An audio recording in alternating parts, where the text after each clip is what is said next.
Yeah, but I'm coming. So in the presentation of emptiness, in the texts, they often start by looking at things because it's easier to work with. Then we move to looking at the person. So that's still coming now in this session. We haven't got there yet. Okay, I want to ask about the chocolate and about diseases. So About disease. So we decide, we put labels on certain kind of diseases, which are not, they are dependent also in cause, condition, and labeling. Sure. So if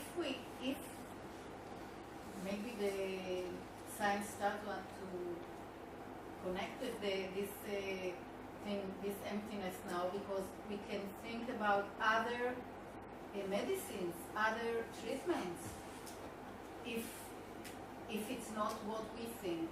Like if we... Yeah, but we need to be careful here when we say things exist within our conceptual framework. Doesn't mean we can just conceptualize whatever we want. I mean, if we say, oh, this is a cat, I mean, that's not very useful, is it? No, I mean for the positive side. Yeah. Because we can think what we call out of the box. Sure, Because yeah, that's possible, yes. We Absolutely. know that our thinking is not the only way to think. Exactly. So, yes. like psychology is in danger. Yeah. The classic psychology. Yeah. Yeah, right? Thinking out the box is okay as long as we don't, think this is, we can think whatever we want. Yeah. It's not even thinking, it's another thing.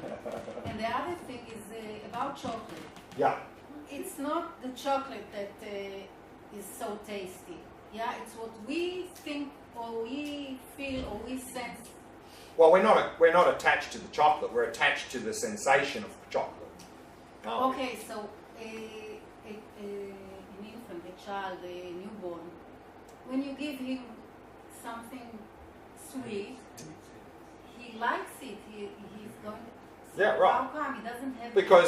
Because they have certain physiology. And due to that physiology, then the taste is pleasant or unpleasant. It's just through physiology. But then, of course, the baby, from a Buddhist perspective, already has ignorance. And so then, because it's some pleasant sensation, then craving comes in. So it will always be pleasant? Well, depending on the physiology. I mean, now they've actually... What is it? They've got some... I saw something recently very interesting. There was... Someone had... I don't know if it was some sort of no, I think it was through some natural substance, but basically was it a berry? I can't remember what it was, but basically it changes your taste glands, and so they made it so that you had this, and then you tasted something that tasted horrible, and now it actually tasted nice. So anyway, it's a side point. Jaundice people don't like honey. Right, so, yeah, go on. About the 3 levels of dependent arising. Sure. Are you saying that we need to understand the third one in order to understand the first two? Can't I just see that... If you really appreciated what the first two meant, that would be enough, but most people have a fairly superficial understanding of that. Because even in the lower Buddhist schools, philosophical schools, this is not Theravada Mahayana, the philosophical schools, they accept the first two. Things exist depending on cause and conditions and parts, but they would not accept the third point. So we have to understand it without before. Well, it depends on our... I mean, if we're very sharp, if we're very intuitive, and we look at the first two, we could infer the third one. The same idea with impermanence. If we're very intuitive and very sharp and understand what impermanence really means, we could infer emptiness from impermanence, but maybe not necessarily. So there are, because now for us impermanence means we have, everything's changing moment by moment. So our idea of impermanence often is, okay, there's a thing here in this moment that becomes this thing in the next moment. Is that impermanence? No. No, but that's how we think of it. There's a thing, that in every moment is becoming another thing. That's not impermanence. Why not? Sorry. Okay, I'll wait. Because it's just flow of change. This is... Oh, because of the stages it becomes the... Yeah, because here, what we're doing is we are creating a boundary. There is a thing there, existing from its own side, that in the next moment becomes another thing there from its own side. So this is the same argument with the cause and effect. You know, the seed and the plant, it's the same argument. So if we're very sharp and we think about impermanence and understand it doesn't mean this, but it means constant change, we can infer emptiness if we're very sharp-minded.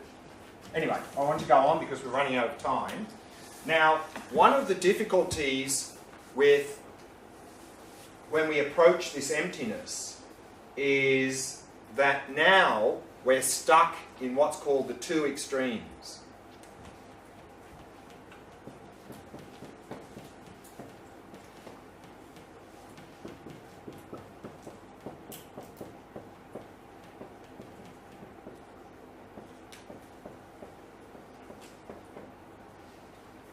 Generally, we're stuck in this extreme, the extreme of existence, grasping onto and believing that everything exists independently. That's where we're generally stuck now. So when we investigate this and we come to realize emptiness,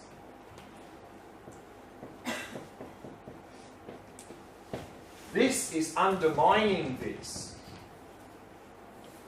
But then what often happens is people simply flip to the other extreme.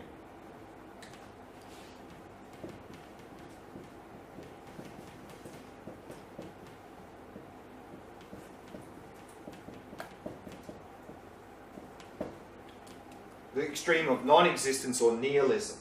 Because for us now, there are just two possibilities. Either there is a real, independent, functioning world, or there's no world.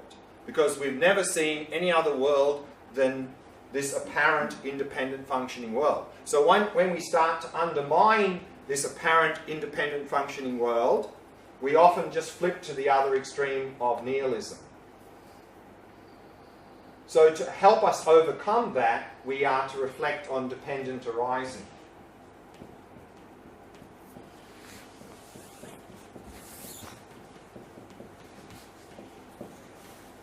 That things exist depending on cause and conditions, parts, and labeling.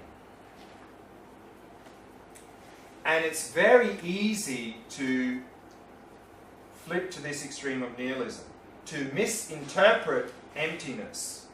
You know, often I hear people say, and people who've been in Buddhism for some time, I hear people saying, oh, it doesn't matter because it's empty. This is that. So whenever someone says, oh, it doesn't really matter because everything's empty, that's exactly this. So now, often emptiness and functioning world seem to be contradictory. But as we come to understand emptiness correctly, we'll understand that actually emptiness means dependent arising. Dependent arising means emptiness. So emptiness and functioning world are two sides of a coin. That is the correct understanding. That is what we're striving for. That through our emptiness practice, it should be reinforcing the fact that things appear and exist and function. Because, for example, if this cup existed independently, if it existed from its own side as a cup, if its own unique identity was to be a cup, it means it couldn't change. It couldn't become anything else. You couldn't create it. It couldn't function. But because this is not a cup from its own side, it has no unique nature of being a cup from its own side, we can create it, we can destroy it, and it can function. That's why, if we reflect on impermanence and we really think about it very sharply, we can come to understand this a little bit. And it's often said that if we meditate on impermanence and we come to realize impermanence, not just intellectually, experientially, we're very close to realizing emptiness. Because by realizing impermanence, now our intellectual understanding of impermanence is a little bit this. You know, there's a thing, in the next moment it becomes something else, in the next moment it becomes something else. Intellectually, that's sort of how we understand impermanence. If we realize impermanence, we'll understand it's just flow. There's no discrete things. Realizing this is very close to realizing emptiness. Very close. Now, next point.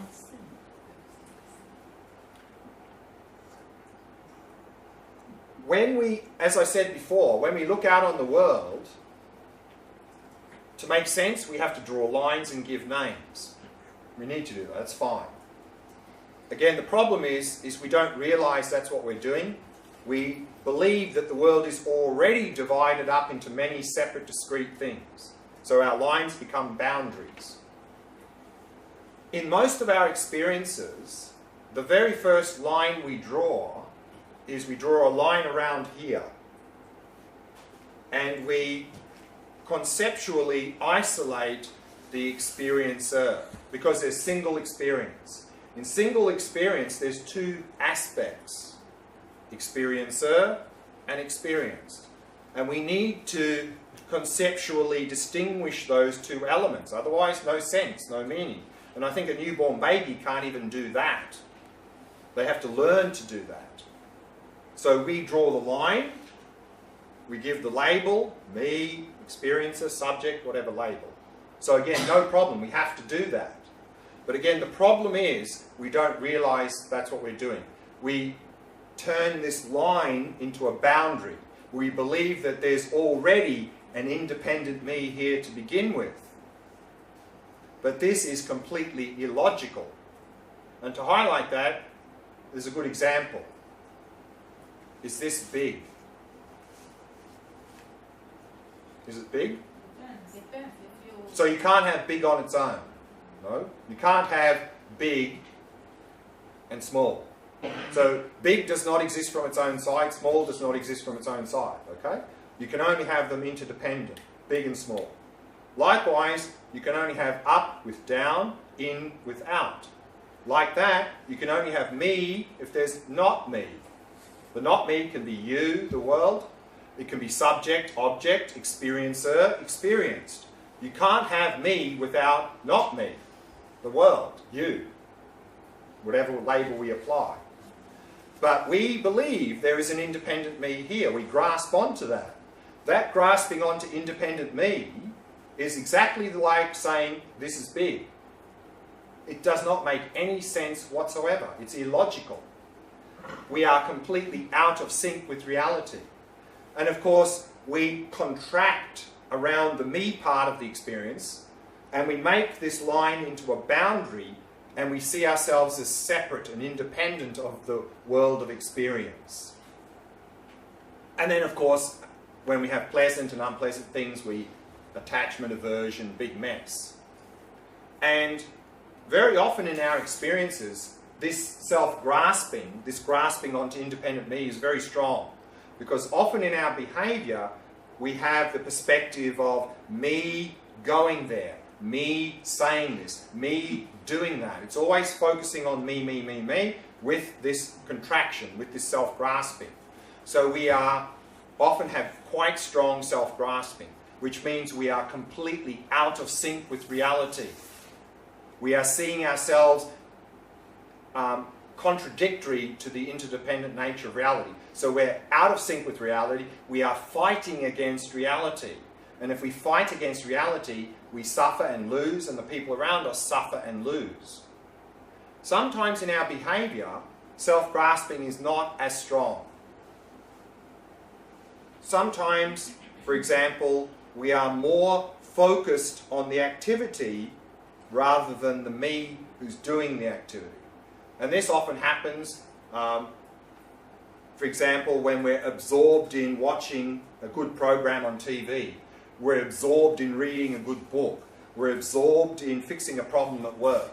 On those occasions, the focus is mostly on the activity, which means the self-grasping is a little bit less. And we know from our own experience in those occasions, things seem to flow quite well. Time seems to go quite quickly. Why? Because we're more in sync with reality. We're not struggling and fighting as much against it, because the self-grasping is a little bit less. And this is very much amplified in people who have developed high level of focus. For example, professional musicians, professional athletes have spent thousands of hours of training in their activity and have developed a high level of focus. So much so that when they're engaging in their activity, they often say, I was in the flow state, I was in the zone. Of course, what's happening there is due to their very high level of focus, concentration on the activity, the self-grasping is very much reduced. So much so that they often say, there was no sense of me, there was just the music playing, there was just the sporting activity happening. Not only that, they also report peak performance, optimum performance. Why? Because we're not fighting against reality, we're much more in harmony with reality. But this is only due to the power of concentration. So also if we do shamatha practice and improve our concentration in life, then you probably will find your self-grasping will be a little bit reduced and you'll notice a little bit of improvement. But of course here in Vipassana, we're talking about eliminating self-grasping altogether, realizing there's no independent me. So if we can realize there's no independent me, we can 100% eliminate self-grasping, and then we can be 100% of the time in tune with reality, thereby no mental afflictions or suffering. So this is a little bit Vipassana practice. And then, so we've been looking so far at this idea of emptiness dependent arising in terms of cups and pens and laptops and so forth. When we start to meditate, it's often recommended that we start with focusing on ourselves as a person, because it's here where we start to go wrong. It's when we start to grasp onto independent me, then by default, of course, there's independent world, and then we relate to that in a false way. So, and the me is something very familiar to us.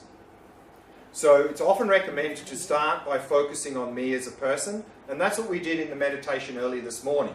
We looked for this me, this meditator that seemed to be here. Where is this meditator that seems to be here? The me who's meditating. And we search amongst the body and the mind, and if we don't seem to find it anywhere, then that not finding experience is an experience of emptiness. And we are to hold that experience as long as we can, because that's an experience of emptiness. Now, often what happens, of course, as a beginner in this meditation is a couple of places where people go wrong. The most common thing where people go wrong is that we are looking for the independent me that we are believing in. And we're looking directly. And what people do often in this practice, instead of looking for the instinctive false sense of me, when they start to look, they turn it into an intellectual exercise rather than looking directly. And then they always come up with an answer depending on their philosophical background. You know, if they've been in Buddhism, they say, oh yes, the me is the subtle mental continuum, because that's what goes from life to life. Or if they're from some other tradition, oh, the me is the subtle aura, energy field. We're just energy. Or, you know, come up with some grand idea. But is this the me that we're relating to in our behaviour? Are we relating to me as some subtle aura, energy field, or subtle continuum of the mind? When we get angry, is that the me that we're relating to? I don't think so. So, in this meditation, then not to turn it into an intellectual exercise and then always come up with a smart answer based on our philosophical readings, because our behaviour is not driven by our intellectual, philosophical understandings. It's driven by our instinctive habit.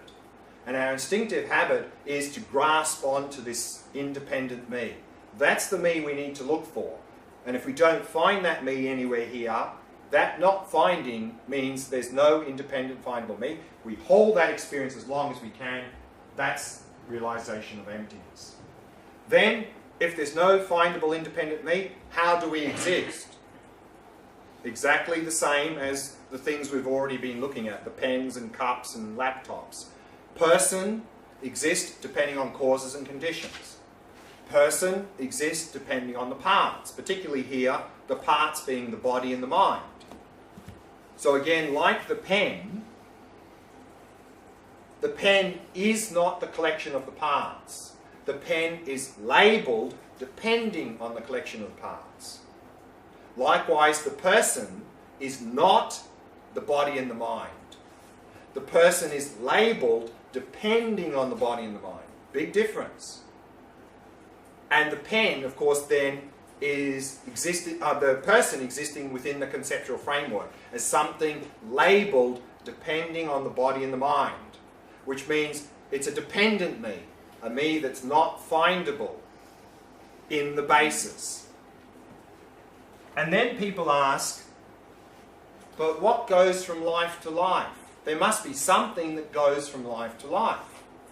And any tradition that talks about something after this life has to give an answer to that question. And here, there's also an answer, and I'll try to explain that simply.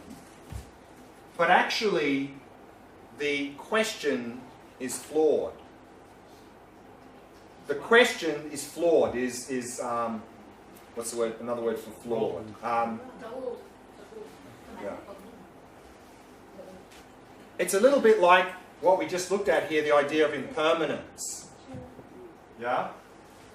Now, superficially, we have the idea of impermanence, that there's a thing in one moment, in the next moment it changes, and in the next moment it becomes something else. This is sort of superficially our idea of impermanence, subtle impermanence.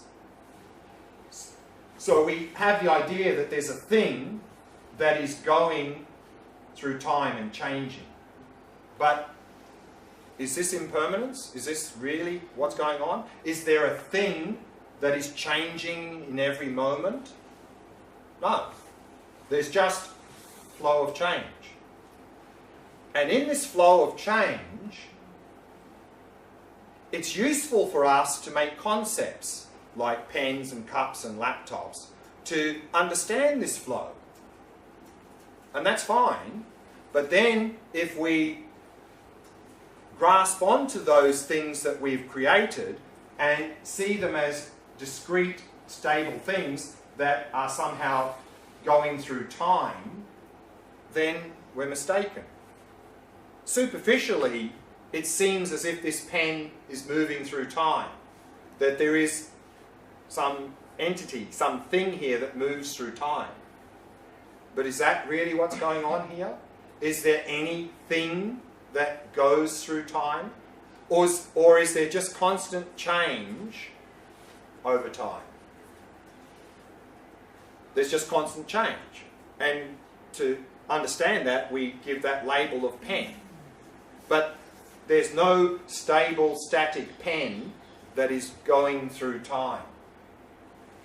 Nothing in the physical world. There's no physical thing that moves through time. There's just change. Likewise, the mind seems to be a thing moving through time. It's not. It's the same. Mind is just a continuum of unfolding experience. So both at the physical level and at the mental level, there's just a flow of change. And within that flow,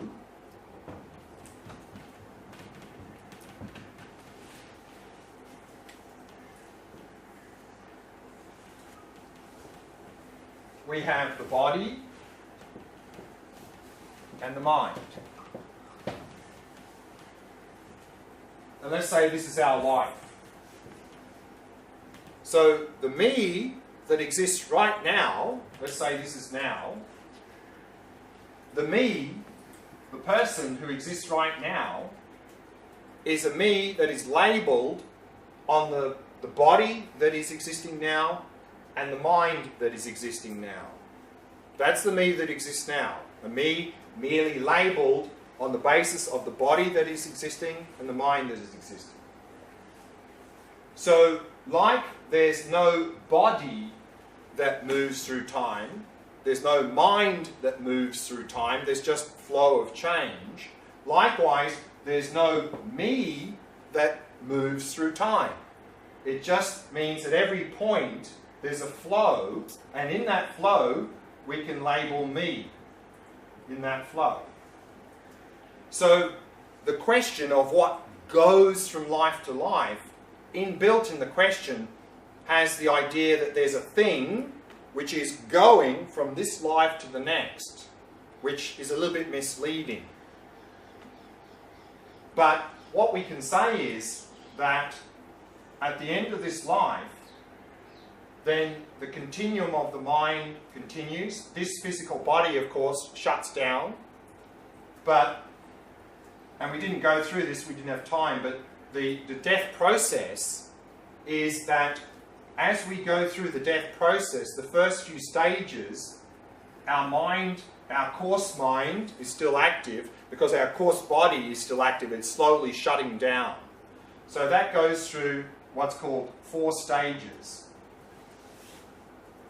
So in those 4 stages, we still have this coarse body, which is slowly shutting down.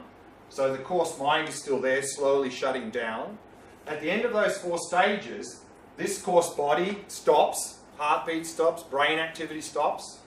Then we have subtle body, and the mind is more subtle. So over the next 3 stages, we have subtle body, subtle mind. So in the first 4 stages, the me who's going through the death process, of course, is a me that is merely labelled on the mind and the body that is existing at that time. Over the next 3 stages, the me who's undergoing the death process is a me labelled on the subtle mind and subtle body. Subtle body, of course, is all the energy flows. That me, of course, is no longer human because the basis is not this human body, but it's a person, it's a being. Then over those 3 stages, the subtle mind, subtle body shut down. And then on the last stage, we have the very subtle mind and the very subtle body. The very subtle body is a very subtle wind energy and the very subtle mind. So the me, at that point, is a me labelled on the very subtle mind and body. In the next moment, this life is finished and we go into what's called the intermediate state, the bardo state, a state between this life and the next. And in the bardo state, the subtle body, the very subtle body becomes a subtle body, and the very subtle mind becomes subtle mind. So we're back to subtle level in the bardo state. And so the bardo being, the person in that state, in that transition state, is the me labelled on the subtle mind, subtle body. At the end of that period, when the mind connects with a new body, again, if it's going to be human, it'll be the fertilised egg in the womb. Then we have the basis of the coarse body and the coarse mind. So that's the next life. So then the me is something merely labelled on whatever is there. So at all stages, we're talking about the mere I. The I that's merely labelled on the basis of the body and the mind. So that's the answer. But again, the question, what goes from life to life, is a bit misleading. Because it sort of indicates in the question there's a thing, there's something which is moving through time. Sort of in a rather unchanging fashion. That doesn't exist anywhere in the physical world or mental world. Such a thing. So that's the Buddhist answer. Everyone's confused now. That's all I wanted to mention in the Vipassana practice. because we've run out of time, but maybe if there's any last questions before we go for lunch. You gave the example of relation big and small.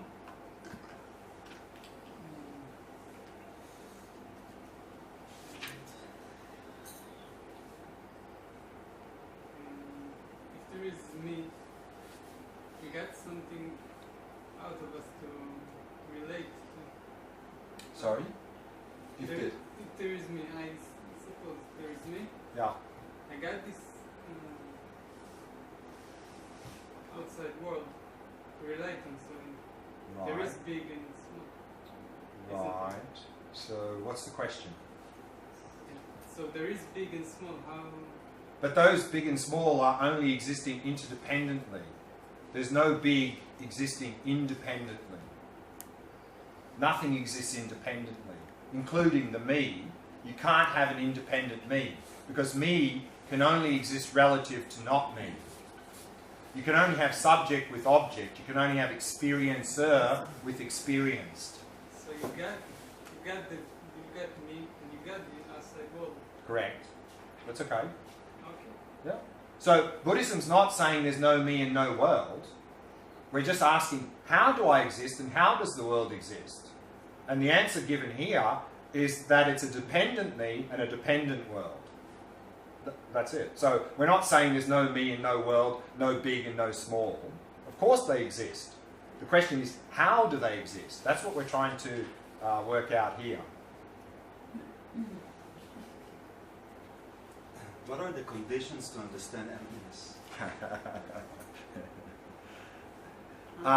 The conditions to understand emptiness.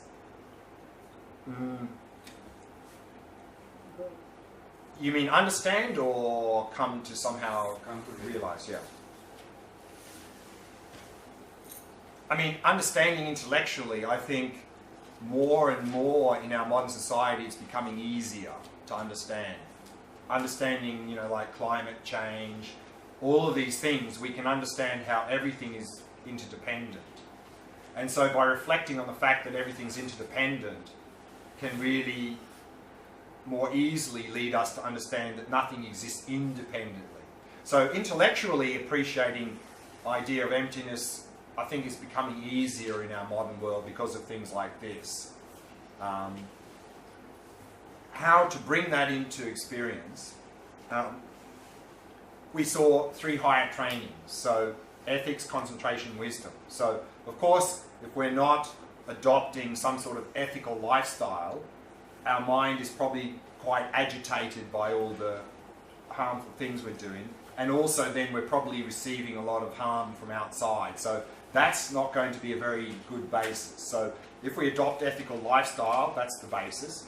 And then of course on that basis to enter into the shamatha practice, because if we don't develop a calm, clear, focused mind, then whatever intellectual understanding of emptiness we have, we won't be able to internalize it. Because we'll try to meditate on this, and then we're just going to go half asleep, we're going to get distracted, and it won't stick. So if we don't put some work into the shamatha practice, we're not going to get very far. At best, we may have some little taste of it in meditation, and then it'll be gone. So if we really want to move forward there, then we need to work on the shamatha practice. Also what we need, of course, apart from a qualified teacher, I mean, particularly in this idea of emptiness, a qualified teacher is going to be very helpful, because there's a very subtle topic, and it's very easy to go astray in this practice. So having a qualified teacher is going to be a big help in this practice.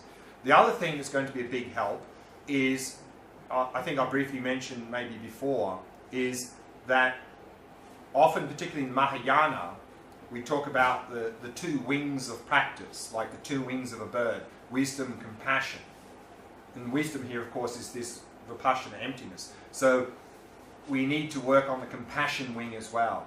If we don't work on the compassion wing, which is very closely related to ethics, of course, I think we're going to also end up in difficulties. You know, I see people who put a lot of effort into Vipassana practice, they put no effort into the compassion side, and then they really end up in not a very good place, because often they become completely self-absorbed, they become very disconnected from the world, and even very insensitive to the sufferings of others. And then often, because we haven't worked on compassion, there's no juice, there's no energy for the practice. Whereas if we can work on the compassion wing, that's going to be balancing us, and that compassion wing is going to give us a lot of positive energy for the Vipassana practice as well. Particularly if in the compassion wing we get to the point of expanding our motivation out to include others. If in our Vipassana practice we can have a motivation, I'm not just doing this for my own benefit, but I'm doing this practice so I can help others, that's going to give us a lot more positive energy in the practice. And we're going to need a lot of that in this Vipassana practice. So I think this is the sort of the key elements. Qualified teacher, of course ethical lifestyle, I think goes without saying. Work on stabilizing the mind and shamatha practice, and then balancing that with the wisdom practice. And also within Vipassana, I think this idea of impermanence can also be a very good help. That if we can really, because that's something we don't need to bend our mind about, it's something that we sort of can easily accept already. If we can sort of really bring that and reflect on that and internalize that, that can also help to appreciate what emptiness really means. Maybe the Mahayana chant can help understand. No? Well, that'll help understand the stages that we go through. Yeah, sure. Last question, then we need to break for lunch. I wanted to ask how to relate things that, like equality or equanimity, in terms of emptiness. Because it's not something that is like, I want to treat equal all people, not inter. Yeah, exactly. So this is a sign that our emptiness practice is going in the right direction as well. Is that if we have some deeper experience of emptiness, what we're realizing is there's no boundary here. What we're realizing is there's no boundary in the entire universe. So it's said that if when we get to the point of directly realizing emptiness, and we come out of that experience, it's said that our love and compassion for others will spontaneously explode to a level we never thought possible, because we are directly seeing there's no separation or distance between us and anyone else. So a sign that emptiness practice is going in the right direction is that we are feeling more connected with others, more connected with everyone. And then everyone is equal. So you'll find that loving kindness, compassion, empathetic joy, equanimity will really accelerate through the emptiness practice. So as a concept, it's empty, but as a... Because remember, emptiness and dependent arising are two sides of a coin. Emptiness means dependent arising means emptiness. So this is a sign that our practice is going in the right direction, is that our experience of emptiness should be translating into more connectedness to everyone in daily life. And of course, self-cherishing is... Quick question? Okay. Then we really need lunch. I think I heard you say during the meditation, there is our mind, our body, and... What more than the body and the mind, yeah. So didn't you mean that there isn't? Well, I was asking you to look. Is there something more than the body and the mind here? I would say yeah. There is. Yeah. What is that? In your own direct experience, not intellectually. Of course, intellectually, we can come up with all sorts of grand ideas, but here we're not interested in intellectual ideas, we're interested in our direct experience. In our direct experience, do we directly experience something more than the body and the mind here? So I'm going back to the other question. Didn't we agree that there is me and there is the outside world? Sure. So there is me. Sure. So But the question is that me something other than the body and the mind? That's the question. That's what we need. That's what we're trying to investigate in this meditation. Because here we're saying the me is something labelled on the body and the mind. So it's not something other than the body and the mind. so we don't agree that there is me. Sure, there's me. Yes, absolutely. And See, the thing is, that's why I talked about the two extremes before.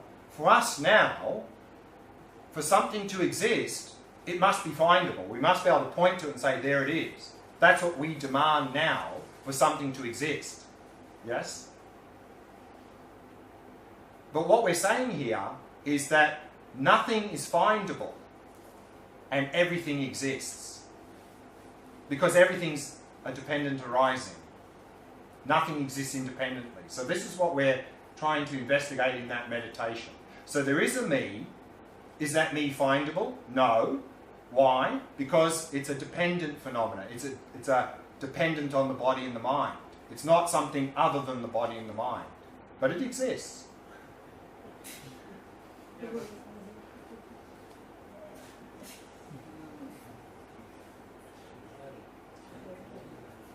Anyway, think about it over lunch. We've got a session after something. what?